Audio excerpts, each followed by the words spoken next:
They don't shoot arrows at empty castles. If you are under fire, perhaps it's because you're housing treasure. You are not attacked because you are weak. You are attacked because you are dangerous to darkness.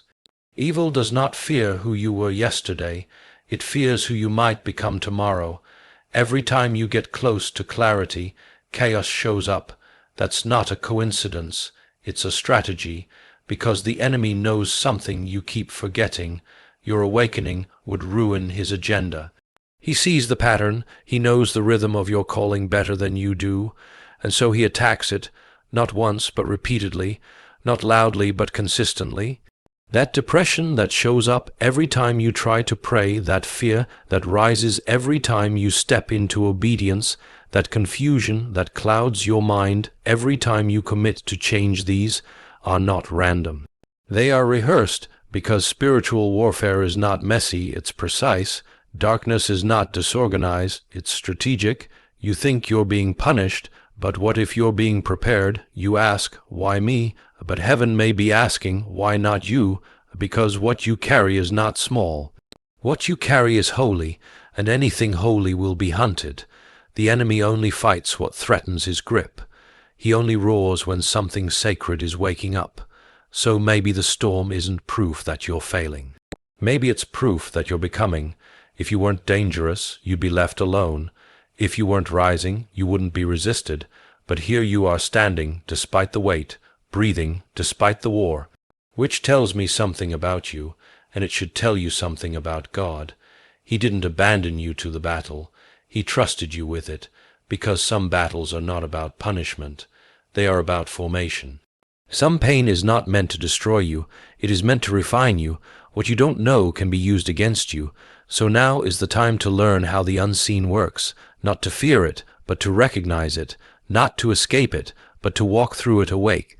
The enemy hopes you'll stay distracted, discouraged, and disoriented, because that's where purpose dies quietly.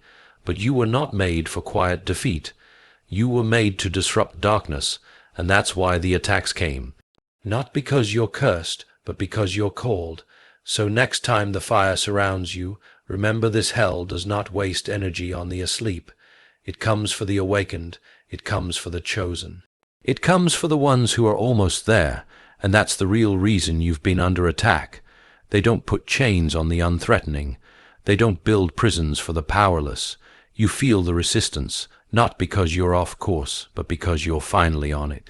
Hell does not waste its resources. It doesn't fire shots into empty spaces. It studies, it waits, and it strikes when you're on the edge of something eternal. You've mistaken your battle for a sign of abandonment. But what if it's a sign of importance? What if the attacks mean your life is echoing beyond the natural? What if the enemy fears what you haven't even discovered yet? You're not in warfare because you're broken. You're in warfare because you carry something whole. There is no need to suppress a voice that doesn't shake foundations. There is no reason to suffocate a life that doesn't disturb the shadows. So the pressure you feel, it's a reaction to your presence, a reaction to your purpose. Darkness doesn't tremble when you fit in. It trembles when you start to stand out. And whether you realize it or not, you've already stood out. You've already disrupted something ancient. It wasn't when you got loud. It was when you got aligned, because alignment is louder in the spirit than shouting ever could be. You didn't need to declare war for war to find you. You just needed to wake up, and you did. Every attack you've endured wasn't just about what you did wrong. It was also about what you were about to do right. It wasn't punishment, it was preemption. The enemy hoped that if he could strike early, he could stop you from ever discovering your capacity, because once you know what you carry, you become uncontrollable. Once you realize your authority, you become unshakable. So the warfare increases the moment your awareness increases, because awareness is what the enemy fears most, not your routine, not your appearance, but your awareness. He can handle you being busy. He cannot handle you being awake. The moment you asked, "Is there more to me than this?" you became a problem to the kingdom of darkness. The moment you said, "I won't stay quiet anymore," you became a target. not because of what you've done, but because of what's waking up inside you.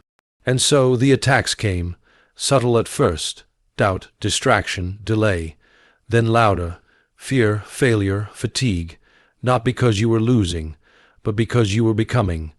If you were a threat, the war makes sense.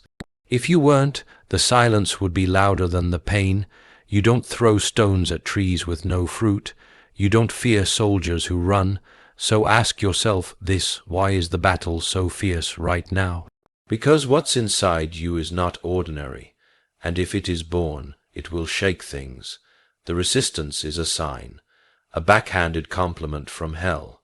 You were chosen, and chosen people are always challenged people. You weren't overlooked by darkness, you were marked by it, because it saw you before you saw yourself. It knew your light before you believed in it, so it fought early, fought hard, fought often, not to destroy you completely, but to exhaust you enough to never rise. But the fact that you're still breathing, still seeking, still trying, that alone terrifies darkness, because it means the attack didn't work, and if it didn't work, it failed, and if it failed, something greater is coming through you.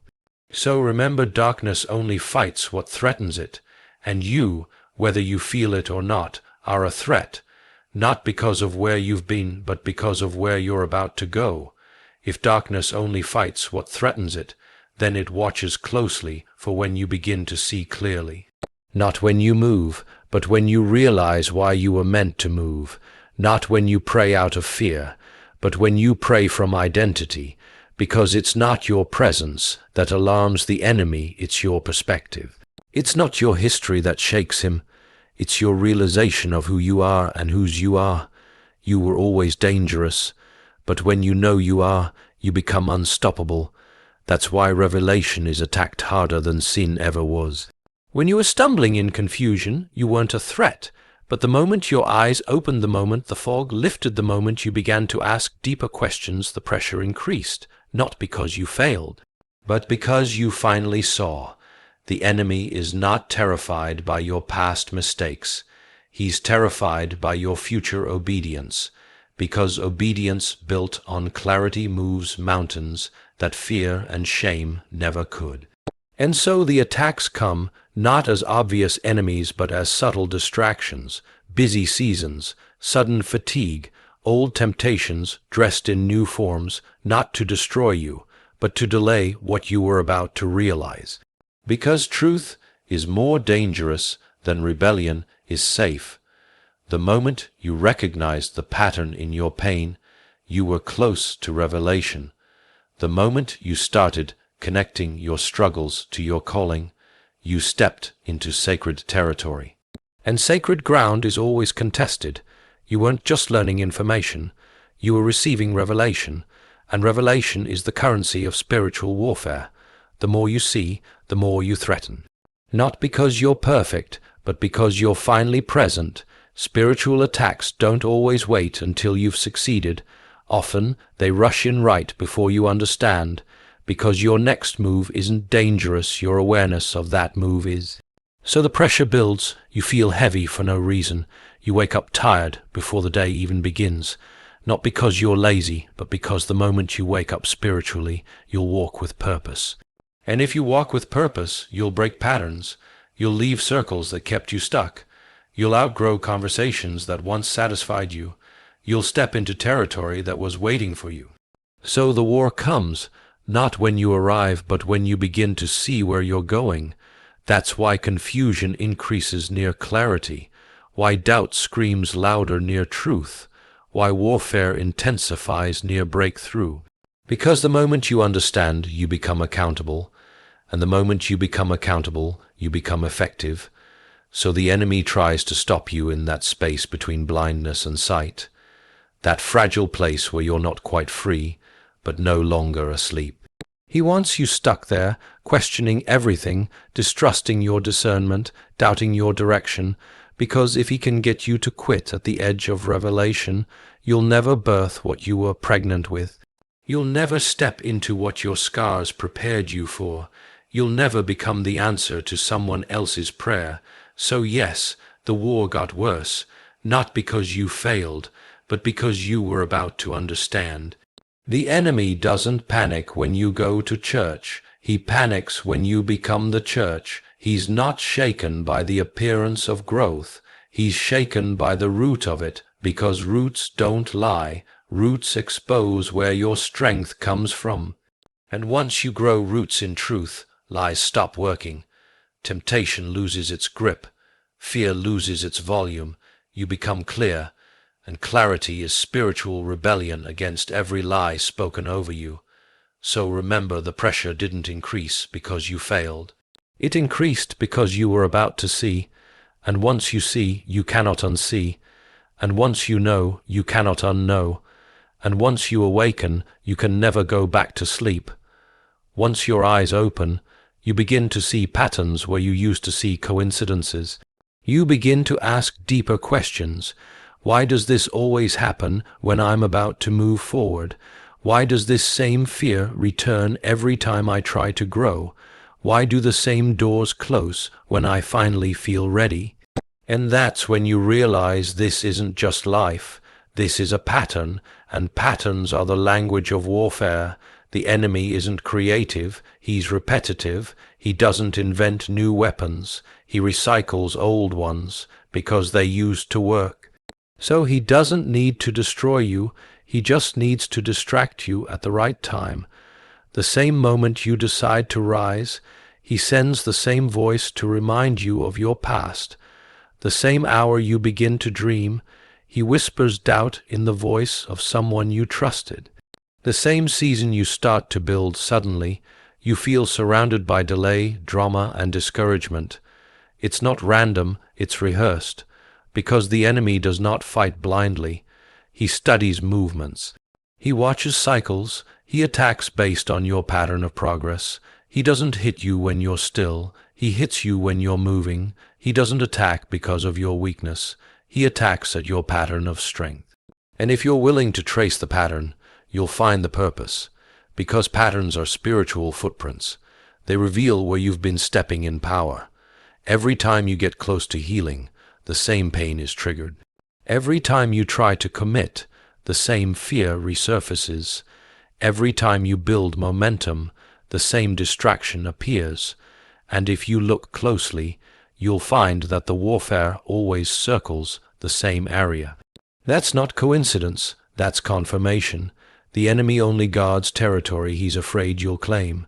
So if the battle keeps showing up in one area, it's likely the area you were born to occupy. If the pattern of attack always surrounds your confidence, you're probably called to speak. If the attack always strikes your identity, you're probably called to lead.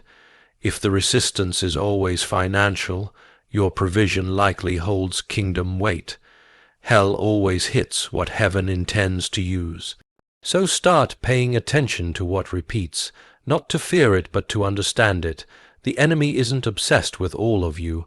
He's focused on the parts of you that carry fire, the part of you that creates, the part of you that worships, the part of you that refuses to quit. So don't just ask, why is this happening? Ask, why does this always happen here? Trace the pressure. It will point to your purpose. Because calling has weight, and weight attracts opposition. And opposition isn't always a wall, sometimes it's a mirror. It shows you where the power is. It reveals what hell is trying to suppress. The attack is rarely about the moment. It's about what that moment was leading to, the argument before the breakthrough, the betrayal before the blessing, the confusion before the clarity. Every battle has a backstory, and patterns help you read it. Once you recognize the pattern, you can interrupt it. Once you name the cycle, you can break it. But what you ignore, you allow. What you excuse, you extend.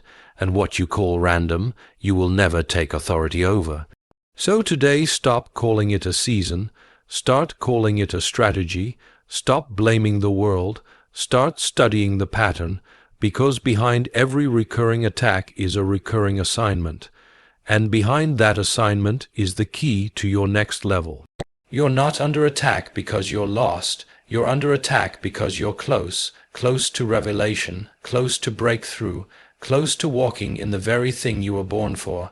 And the pattern you're tired of may be the very clue you've been praying for. Once you notice the pattern, you begin to see the strategy. But strategy means little if you don't understand the rules of engagement, because what you fail to understand, you give permission to control you. And the enemy has never needed your worship, only your ignorance. He doesn't have to chain your feet if he can cloud your thinking. He doesn't need to block your path if he can blind your eyes. Most people aren't trapped by demons. They're trapped by deception. They don't lose because they're outnumbered. They lose because they're uninformed. There is no neutral ground in the spirit. If you're not intentional, you're vulnerable. If you don't know how the spiritual realm works, you become a casualty in a war you didn't even realize you were in, because warfare doesn't wait for your awareness. It exploits your absence. The enemy thrives in the dark corners of your understanding. He takes what you avoid, he owns what you ignore, he manipulates what you refuse to study, and so you get hit again, same wound, same weakness, same mistake, not because you're cursed, but because you're unarmed. You can't win battles with willpower. You win with wisdom, and wisdom doesn't just come from pain. It comes from paying attention to patterns, to thoughts, to atmospheres, to spiritual laws. Because spiritual laws are as real as gravity, ignore them and you'll fall. You can't walk in authority over a realm you pretend doesn't exist. You can't fight what you refuse to name. And if the enemy knows that you don't know, he doesn't even have to try hard. He'll feed you lies in your own voice. He'll twist truth until it feels like guilt. He'll wrap bondage in logic and call it maturity. He'll use your ignorance like a weapon and call it fate.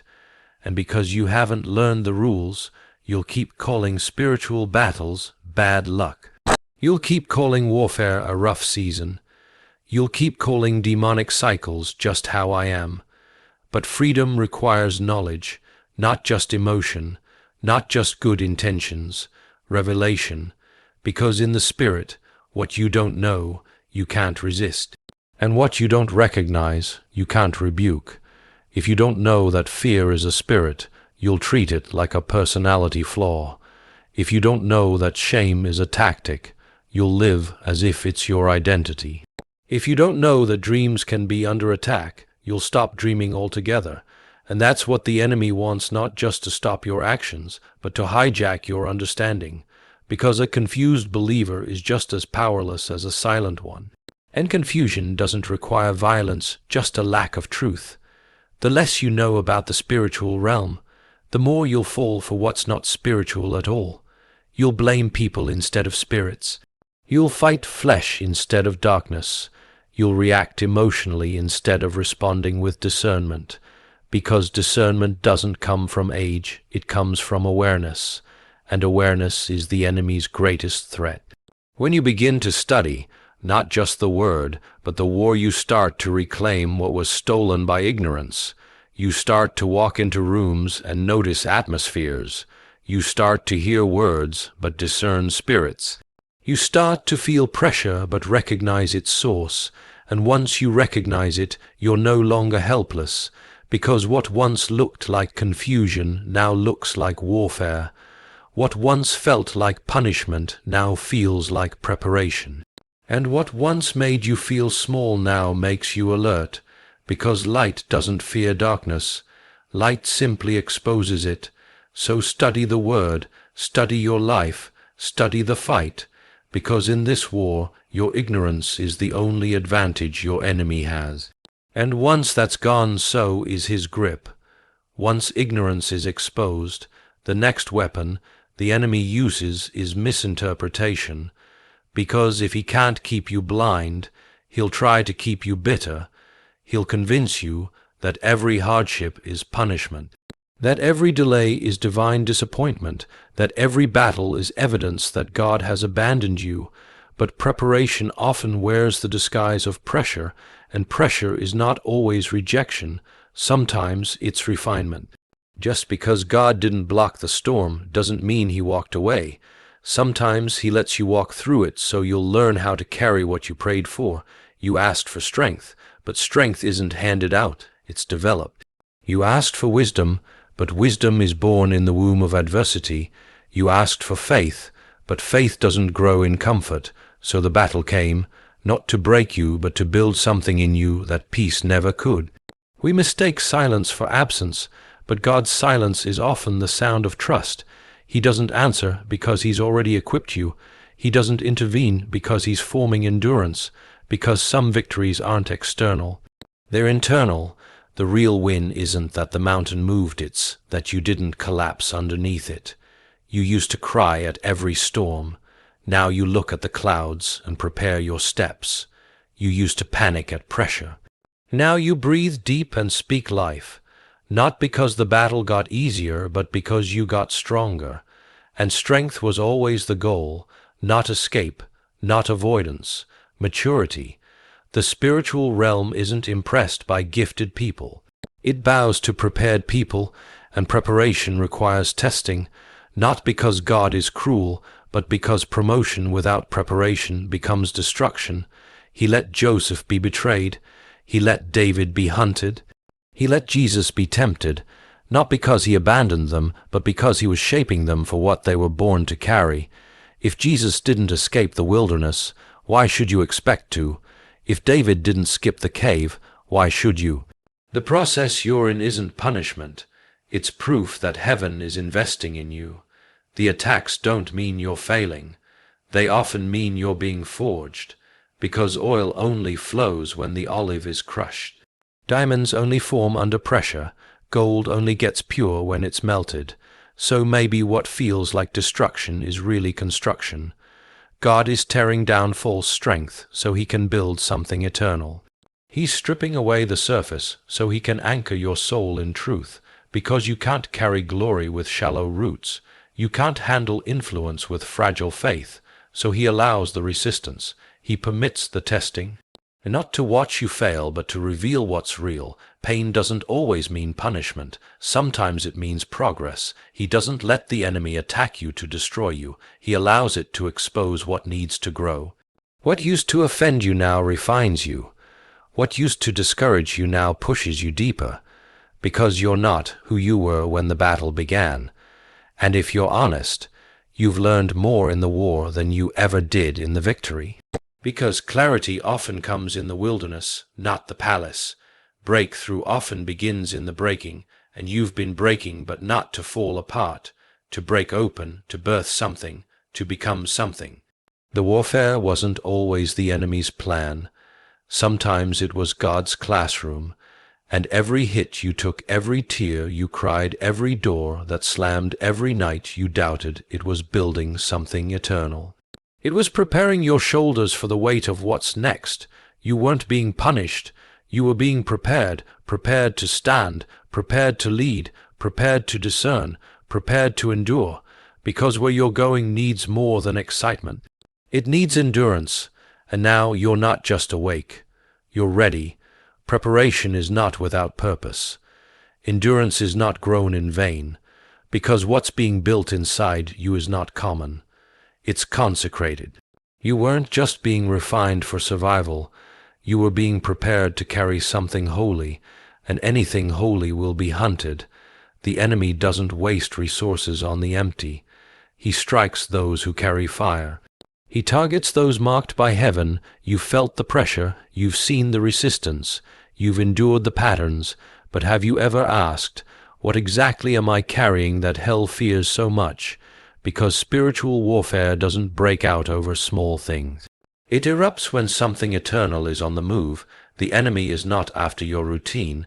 He's after your womb, the womb of your calling, your creativity, your influence, because inside of you is something that changes atmospheres, something that rewrites bloodlines, something that shatters generational bondage, and if it ever gets born, it will be unstoppable. So the attacks came early, before the dream had a name, before the gift had formed, before the voice had weight, because aborting it in infancy is easier than facing it in maturity. You thought you were just surviving pain, but pain was actually guarding purpose. You thought the delay was personal, but it was protective, because some things can't be rushed. Some callings must be carried with care, and what you carry requires weight, bearing strength. You've been stretched because the vision is bigger than you expected. You've been silenced because your voice, when matured, will shake systems. You've been isolated because holiness is never birthed in crowds. You're not going through this because you're cursed. You're going through it because you're trusted. Heaven trusted you with something fragile, something sacred, and the enemy knows that if it lives, it multiplies. He fears what will happen if you ever fully believe in what you carry. He fears the ripple effect of your obedience. He fears the generations that will change through your yes. He fears the nations that will hear through your voice. So he wars against your focus. He clouds your discernment. He pressures your soul. Because if he can't kill the calling, he'll try to make you miscarry through discouragement. If he can't destroy the seed, he'll try to convince you it's not worth protecting. But what you carry is not ordinary. And deep down, you know it. That's why the warfare doesn't make sense. Because the size of the attack feels bigger than the version of you that exists today.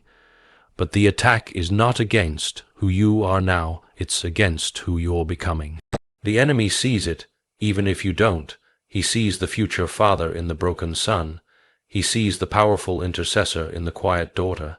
He sees the deliverer in the one still addicted. And so he fights what you haven't even announced yet. Because the moment you announce it, it starts to take shape. The moment you protect it, it starts to grow.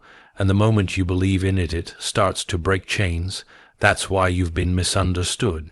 That's why you've battled depression. That's why doors opened and then slammed shut. It wasn't about rejection. It was about preservation. Because what's inside of you is not to be mishandled. It must be stewarded. It must be guarded. You weren't denied access. You were shielded from contamination, because holy things don't belong in careless hands. So if the attacks have felt relentless, it's because your assignment is relentless. If you've felt the weight, it's because the mantle is real. You weren't meant to blend in. You were meant to bear something eternal. And eternity doesn't come cheap. It costs comfort. It costs clarity. It costs isolation, but it births something that changes the world. So don't curse the weight. Don't question the pressure. Don't abandon the process, because the enemy only attacks what heaven has anointed. And you're carrying something holy.